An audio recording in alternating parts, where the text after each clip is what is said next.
வணக்கம் நண்பர்களே. காலை எழுந்தவுடன் கணக்கு 105வது நாளுக்கான விடைகளை இந்த வீடியோவில் பார்க்கலாம். இதில் பாருங்கள், 521வது கேள்வி. 81 பவர் 1/4 மைனஸ் 8 பெருக்கல் 216 power 1/3 plus 15 into 32 power 1/5 plus root 225 சுருக்கப்பட்ட மதிப்பு என்ன அப்படின்னு கொஸ்டின் கேட்டிருக்காங்க. இப்போ இதில் பார்த்தீங்கன்னா 81 பவர் 1/4. 81 எப்படி எழுதலாம் அப்படின்னா 3 பவர் 4ன்னு எழுதலாம். ஹோல் பவரில் 1/4 இருக்குது அப்படிங்கிறதால 4 கேன்சல் ஆகிடும். மீதி என்ன இருக்கும் அப்படின்னா 3 மைனஸ் 8 இன்ட்டு 216 எப்படி எழுதலாம்னா 6 கியூப் பவரில் 1/3. அப்போ 3 கேன்சல் ஆகிடும், 6 மட்டும் நிற்கும். ப்ளஸ் 15 இன்ட்டு 32 அப்படிங்கிறத எப்படி எழுதலாம் அப்படின்னா 2 பவர் 5 பவரில் 1/5 இருக்கிறதால 5 கேன்சல் ஆகிடும். So 2 plus root of 225. 225க்கு ரூட் எடுக்கிறோம் அப்படின்னா 15. இப்போ இதை சுருக்கிட்டால் முடிஞ்சிச்சு பாருங்கள். 3 போர்ட் மாஸ் படி சுருக்கணும். ஃபஸ்ட்டு பெருக்கல் இருக்கிறதெல்லாம் செஞ்சிடணும். 8 48 ப்ளஸ் 5 30 ப்ளஸ் 15. ப்ளஸில் இருக்கிறதெல்லாம் கூட்டிடுங்க, அப்புறமா மைனஸில் இருக்கிறத கழிச்சிக்கலாம். 30 ஒரு 15 45, 45 ஒரு 3 48. இது இல்லாமல் என்ன இருக்குது அப்படின்னா மைனஸ் 48. அப்போ 48 48 போயிடுச்சு அப்படின்னா 0. So answer option 3 0. சரிங்களா? அடுத்ததான் கேள்வி எண் 522. பின்வருவனவற்றில் தவறான கூற்று எது? இது தெரிஞ்சிருக்கணும். இது போடணும் அப்படின்னா நம்பர்ஸோட ஆர்டர் தெரிஞ்சால் போதும். எப்படி அப்படின்னா முதல்ல இயல் எண்கள் நேச்சுரல் நம்பர்ஸ் n வரும். அதுக்கு அடுத்து என்ன வரும் அப்படின்னு சொல்லி பார்த்தீங்கன்னா முழு எண்கள் W ஹோல் நம்பர்ஸ் அப்படின்னு சொல்லுவோம். அடுத்ததாக முழுக்கள் இன்டீஜர்ஸ் Z அப்படின்னு சொல்லுவோம். அதுக்கு அடுத்ததாக ரேஷ்னல் நம்பர் தமிழில் விகிதமுறு எண்கள் அப்படின்வோம். இந்த விகிதமுறு எண்களும் விகிதமுறா எண்களும் தனி செட்டு. இதுக்கு அடுத்தது என்ன வரும் அப்படின்னு சொல்லி பார்த்தீங்கன்னா ரியல் நம்பர்ஸ் மெய்யெண்கள் அப்படின்னு வரும். இப்போ இந்த ஃபார்வேர்டு ஆர்டரில் கொடுத்துருந்தாங்கன்னா கரெக்ட், ரிவர்ஸ் ஆர்டரில் கொடுத்துருந்தாங்கன்னா தப்பு. பாருங்கள், ஒவ்வொரு இயல் எண்ணும் மொழி எண் ஆகும். ஒவ்வொரு இயல் எண்ணும் மொழி எண் n ஃபார்வேர்ட் W கரெக்டாக இருக்குது. அப்போ இந்த ஸ்டேட்மெண்ட் கரெக்டு. ஒவ்வொரு முழுக்களும் விகிதமுறு எண்கள். முழுக்கள்னா Z, விகிதமுறு எண்கள்னா Q. Zக்கு அப்புறம் தான் Q வருது. இதுவும் கரெக்டாக இருக்குது. ஒவ்வொரு விகிதமுறு எண்ணும் முழுக்கள் ஆகும். விகிதமுறு எண்கள் அப்படின்னா Q, முழுக்கள்னா Z.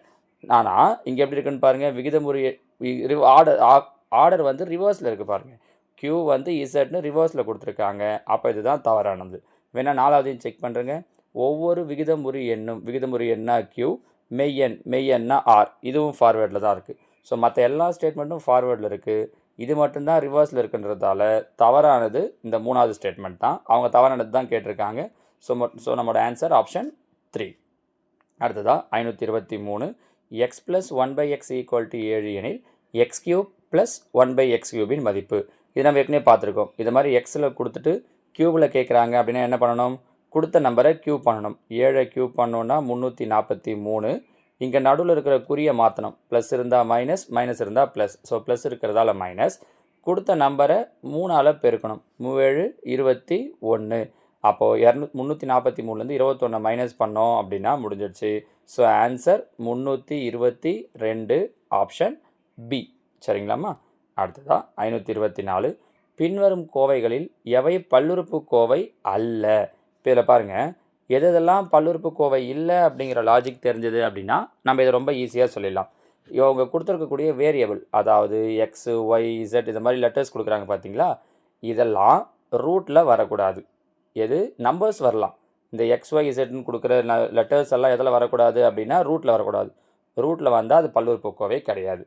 அடுத்ததாக இதோட பவரில் மைனஸ் இருக்கக்கூடாது. மைனஸ் இருந்தால் அதுவும் பல்லுறுப்பு கோவை கிடையாது. இந்த XY Z ஃப்ராக்ஷனில் வரக்கூடாது, அதாவது பையில் வரக்கூடாது. அப்படி இருந்தால் அதுவும் பல்லுறுப்பு கோவை கிடையாது. இந்த 3 விஷயந்தான். எதில் வரக்கூடாது? ரூட்டில் வரக்கூடாது, பவரில் மைனஸ் இருக்கக்கூடாது, ஃப்ராக்ஷனில் வரக்கூடாது, பையில் வரக்கூடாது. நம்பரெல்லாம் பையில் வரலாம், இந்த எக்ஸோ ஒய்யோ பையில் வரக்கூடாது. இப்போ இங்கே பாருங்கள், ஃபஸ்ட்டு 6x⁻2 பவரில் மைனஸ் வந்துடுச்சு. அப்போ இது பல்லுறுப்பு கோவை கிடையாது. x - 1/xன்னு வந்துடுச்சு. அப்போ இதுவும் பல்லுறுப்புக்கோவை கிடையாது. √5y² - √3y + 1. சரி, இது ஒரு ரூட் வந்திருக்கு, பல்லுறுப்புக்கோவை கிடையாதுன்னா இல்லை. கவனிங்க, நாம் என்ன சொன்னோம்? XYZ தான் ரூட்டுக்குள்ளாடி வரக்கூடாதுன்னு சொன்னோம். நம்பர்ஸ் வரலாம், அதை பற்றி பிரச்சனை இல்லை. இங்கே பாருங்கள் ஒய் ஸ்கொயர் ஒய்ன்னு தனித்தனி தான் இருக்குது, அப்போ இது பல்லுறுப்புக்கோவை. இதில் பாருங்கள் எம் ரூட்டுக்குள்ளாடி வந்திருக்கு, அப்போ இது பல்லுறுப்புக்கோவை கிடையாது. அவங்க என்ன கேட்டாங்க, எதெல்லாம் பல்லுறுப்புக்கோவை அல்லன்னு தான் கேட்டிருந்தாங்க.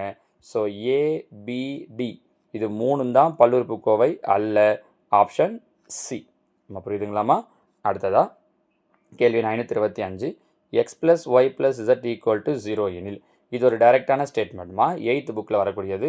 X plus Y plus Z equal to 0வாக இருக்குன்னா X cube plus Y cube plus Z cube equal to என்னென்னு எழுதலாம் அப்படின்னா 3xyz அப்படின்னு எழுதலாம். இது டைரெக்டான ஸ்டேட்மெண்ட். இதை யூஸ் பண்ணி நம்ம கொஷின்ஸும் பார்த்துருக்கோம். எப்படி அப்படின்னு சொல்லி பார்த்தீங்கன்னா, உதாரணத்துக்கு இந்த மாதிரி பார்த்துருப்போம். 7 cube plus 8 cube minus 15 cube, இதோட வேல்யூ என்ன அப்படின்னு கேட்குறாங்கன்னா, இங்கே பாருங்கள் 7 8 கூட்டினா 15 மைனஸ் 15 0 வருது.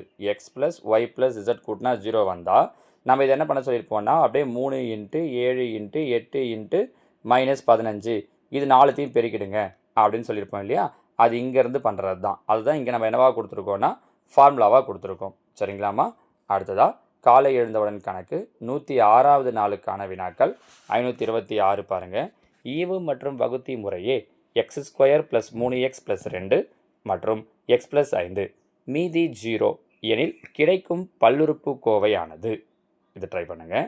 527 25 L² m³ n⁴ 49 x² y⁴ z⁴ 5 64 k⁵ q⁴18 me போ வா. கரெக்டா? மீ போ வா.